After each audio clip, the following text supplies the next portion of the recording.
ایک دفعہ حضرت موسیٰ علیہ السلام نے فرعون سے کہا، اے فرعون، تو اسلام قبول کر لے، اس کے عوض تیری آخرت تو بہتر ہو ہی جائے گی، مگر دنیا میں بھی تجھے 4 نعمتوں سے نوازا جائے گا۔ تو علل اعلان اس بات کا اقرار کر لے کہ اللہ تعالیٰ کے سوا اور کوئی خدا نہیں، وہ بلندی پر افلاک اور ستاروں کا، پستی میں جن و انس شیاطین کا اور جانوروں کا پیدا کرنے والا ہے، پہاڑوں، دریاؤں، جنگلوں اور بیابانوں کا بھی خالق و مالک ہے۔ اس کی سلطنت غیر محدود ہے اور وہ بے نظیر و بے مثال ہے۔ وہ ہر شخص اور ہر مکان کا نگہبان ہے، عالم میں ہر جاندار کو رزق دینے والا ہے، آسمانوں اور زمینوں کا محافظ ہے، نباتات میں پھول پیدا کرنے والا اور بندوں کے دلوں کی باتوں کو جاننے والا، سرکشوں پر حاکم اور ان کی سرکوبی کرنے والا ہے۔ فرعون نے کہا، وہ 4 چیزیں کون سی ہیں؟ آپ علیہ السلام مجھے بتائیے، شاید ان عمدہ نعمتوں کے سبب میرے کفر کا شکنجہ ڈھیلا ہو جائے اور میرے اسلام لانے سے سینکڑوں کے کفر کا قفل ٹوٹ جائے اور وہ مشرف با اسلام ہو جائیں۔ اے موسیٰ علیہ السلام، جلد ان نعمتوں کے متعلق بیان فرمائیے، ممکن ہے کہ میری ہدایت کا دروازہ کھل جائے۔ حضرت موسیٰ علیہ السلام نے حکم الہی سے فرمایا، اگر تو اسلام قبول کر لے تو پہلی نعمت تجھے یہ ملے گی کہ تو ہمیشہ تندرست رہے گا اور کبھی بھی بیمار نہیں ہوگا۔ اپنے خانہ تن میں تعلق خداوندی کا ایسا خزانہ دیکھے گا جس کو حاصل کرنے کے لیے تو اپنی تمام خواہشات نفسانیہ کو مرضیات الہیہ کے تابع کرنے کے لیے مجاہدات میں جان تک دینے کو تیار ہو جائے گا۔ اس سے جو دولت تمہیں ملے گی وہ رش کے ہفتے اقلیم ہوگی، خواہشات کے ابر کو پھاڑنے کے بعد مہتاب حقیقی کا نور تاباں مست کر دیتا ہے۔ اے فرعون، جس طرح ایک کیڑے کو ہرا پتا اپنے اندر مشغول کر کے انگور سے محروم کر دیتا ہے، اسی طرح یہ دنیائے حقیر تجھے اپنے اندر مشغول کر کے مولائے حقیقی سے محروم کیے ہوئے ہے اور تو کیڑے کی طرح لذائذ جسمانیہ میں مصروف ہے۔ تیسری نعمت تجھے یہ عطا ہوگی کہ ابھی تو ایک ملک کا بادشاہ ہے، اسلام لانے کے بعد تجھے 2 ملک عطا ہوں گے۔ یہ ملک تجھے اللہ تعالیٰ سے بغاوت کرنے کی حالت میں ملا ہے، اطاعت کی حالت میں کیا کچھ عطا ہوگا۔ جس کے فضل نے تجھے تیرے ظلم کی حالت میں اس قدر دیا ہے تو اس کی عنایت وفا کی حالت میں کس درجہ تک ہوگی۔ اور چوتھی نعمت یہ ملے گی کہ تو ہمیشہ جوان رہے گا اور تیرے بال بھی سیاہ رہیں گے۔ یہ باتیں سن کر فرعون کا دل بہت متاثر ہوا۔ اس نے حضرت موسیٰ علیہ السلام سے کہا، اچھا، میں اپنی اہلیہ سے مشورہ کر لوں۔ اس کے بعد وہ گھر گیا اور حضرت آسیہ علیہ السلام سے اس معاملے میں گفتگو کی۔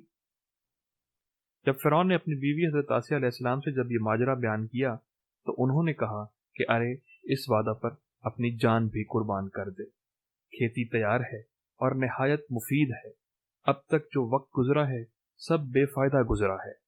یہ کہہ کر وہ زاروں قطار رونے لگیں۔ پھر انہوں نے فرمایا، تجھے مبارک ہو، آفتاب تیرا تاج ہو گیا، موسیٰ علیہ السلام نے تیری برائیوں کی پردہ پوشی کی اور تجھے دولت باطنی دینا چاہتے ہیں۔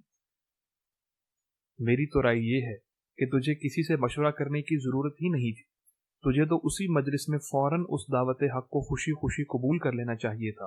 حضرت موسیٰ علیہ السلام نے جو دعوت تمہیں دی ہے کوئی ایسی ویسی بات تو نہ تھی جس میں تو مشورہ ڈھونڈتا پھر رہا ہے۔ یہ تو ایسی بات تھی کہ سورج جیسی رفیع المرتب مخلوق کے کان میں پڑتی تو سر کے بل اس کو قبول کرنے کے لیے آسمان سے زمین پر آ جاتا۔ اے فرعون، یہ عنایت تجھ پر خدا کی ایسی ہے جیسے ابلیس پر رحمت ہونے لگے۔ یہ حق تعالیٰ کا معمولی کرم نہیں کہ تجھ جیسے سرکش اور ظالم کو یاد فرمایا ہے۔ ارے مجھے تو یہ تعجب ہے کہ اس کے کرم کو دیکھ کر خوشی سے تیرا پتا کیوں نہیں پھٹ گیا اور وہ برقرار کیسے رہا۔ اگر تیرا پتا خوشی سے پھٹ جاتا تو دونوں جہان سے تجھے حصہ مل جاتا، دنیا میں نیک نامی اور آخرت میں نجات ہوتی۔ اللہ والوں کے آنسو جو زمین پر گرتے ہیں، فرشتے ان کو اپنے منہ اور پروں پر ملتے ہیں اور اللہ تعالیٰ شہیدوں کے خون کے برابر انہیں وزن کرتے ہیں۔ حضرت آسیہ علیہ السلام نے فرعون سے کہا، تو پسو پیش نہ کر، ایک قطرے کو فوراً بہا دے اور اپنے نفس کو جھکا دے، تکبر کے باعث اعراض نہ کر تاکہ قرب حق سے تو مشرف ہو جائے۔ دولت عظمیٰ اس قطرے کو ملتی ہے جسے خود سمندر طلب کرے۔ یہ تجھ پر نہایت ہی شفقت ہے کہ تجھے اس اصرار کے ساتھ بلایا جا رہا ہے۔ دریائے رحمت خود تجھے بلا رہا ہے، تو کیوں دیر کرتا ہے؟ جلد اپنے آپ کو ان کے ہاتھ فروخت کر دے۔ اگر تو بے دست و پا ہے، اپنی ذاتی صحیح سے اس دریا تک نہیں پہنچ سکتا، تو اپنے آپ کو حکم موسیٰ علیہ السلام کا بالکل مطیع کر دے۔ جن انعامات کا تجھ سے وعدہ کیا جا رہا ہے تو ان پر بدگمانی مت کر، انہیں فریب و دھوکہ مت سمجھ، بلکہ ان انعامات کو جلد حاصل کر تاکہ تو کہیں غلط بینی سے دھوکہ کھا کر برباد نہ ہو جائے۔ اپنی گردن خدا کے سامنے جھکا دے، اس کی بشارت سے خوش ہو جا۔ کب تک سرکشی کرتا رہے گا اور گردن تکبر سے اونچی رکھے گا؟ توقف مت کر، جلد محبوب حقیقی سے مل جا۔ وہ خالق و مالک تجھے تیرے گناہوں پر شرمندہ نہیں کر رہا تو اس کا شکر ادا کر۔ خدا تجھے اپنے فضل سے اپنے تک رسائی کا راستہ دے رہا ہے تو دوڑ کر جا۔ دیکھ تو صحیح ہے فرعون، اس قدر تیرے کفر عظیم کے باوجود اس کا اکرام تجھے کیوں کر قبول کر رہا ہے؟ کیا یہ انعام اور عطائے شاہی قابل قدر نہیں؟ ایسا عجیب بازار کس کے ہاتھ لگتا ہے کہ ایک گل کے عوض گلزار ملتا ہو اور ایک دانے کے عوض 100 درخت ملتے ہوں۔ اس سوز و گداز کے ساتھ حضرت آسیہ علیہ السلام نے رغبت دلائی کہ جلد از جلد وہ رجوع اللہ کرے۔ یہ سن کر فرعون نے پھر وہی الفاظ دہرائے کہ اچھا، ہم اپنے وزیر حامان سے بھی مشورہ کر لیں۔ حضرت آسیہ علیہ السلام نے فرمایا، اس سے بیان نہ کرو، وہ اس کا اہل نہیں، بھلا اندھی بڑھیا باز شاہی کی قدر کیا جانے۔ نااہل کے وزیر بھی نااہل ہوتے ہیں۔ ہر شخص اپنے ہم جنس سے ہی مشورہ لینا پسند کرتا ہے۔ الغرض فرعون نے حامان سے ساری باتیں کہہ دیں اور اس سے مشورہ مانگا کہ اب مجھے کیا کرنا چاہیے۔ حامان یہ باتیں سن کر لال پیلا ہو گیا۔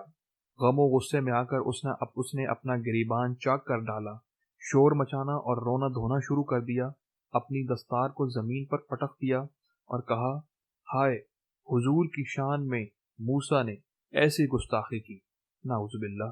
آپ کی شان تو یہ ہے کہ تمام کائنات آپ کی مسخر ہے، مشرق سے مغرب تک سب آپ کے پاس خراج لاتے ہیں اور سلاطین آپ کے آستانہ کی خاک بخوشی چومتے ہیں۔ انہوں نے آپ کی سخت توہین کی ہے، آپ تو خود پوری دنیا کے لیے مسجود اور معبود بنے ہیں، آپ ان کی بات مان کر ایک ادنا غلام بننا چاہتے ہیں؟ اگر حضور آپ کو اسلام کی دعوت قبول ہی کرنا ہے تو مجھے پہلے ہی مار ڈالیے تاکہ کم از کم میں آپ کی یہ توہین اپنی آنکھوں سے نہ دیکھ سکوں۔ آپ میری گردن فوراً مار دیں، میں اس منظر کو دیکھنے کی تاب نہیں رکھتا کہ آسمان زمین بن جائے اور خدا بندہ بن جائے، ہمارے غلام ہمارے آقا بن جائیں۔ مولانا روم یہاں اس حامان کو مخاطب کر کے سخت ناراضگی کا اظہار کرتے ہیں۔ اے حامان مردود، کتنی ایسی حکومتیں جو مشرق تا مغرب پھیلی ہوئی تھیں، مگر خدا کے قہر سے آج ان کا نام و نشان نہیں ہے۔ جو زہر قاتل مشورہ حامان نے دیا، اس کے بارے میں مولانا اظہار فرماتے ہیں، یہ تکبر جو حامان میں تھا زہر قاتل تھا، اور اسی زہر آلود شراب سے حامان بدمست ہو کر احمق ہو گیا تھا، اور اس کے مشورے سے فرعون نے قبول حق سے انکار کر کے خود کو دائمی رسوائی اور عذاب کے حوالے کر دیا۔ جب فرعون حامان کے بہکاوے میں آ گیا اور حضرت موسیٰ علیہ السلام کے دستے مبارک پر دعوت حق کو قبول کرنے سے انکار کر دیا تو حضرت موسیٰ علیہ السلام نے فرمایا، ہم نے تو بہت سخاوت اور عنایت کی تھی، مگر صد افسوس یہ گوہر نایاب تیرے مقدر میں نہ تھے۔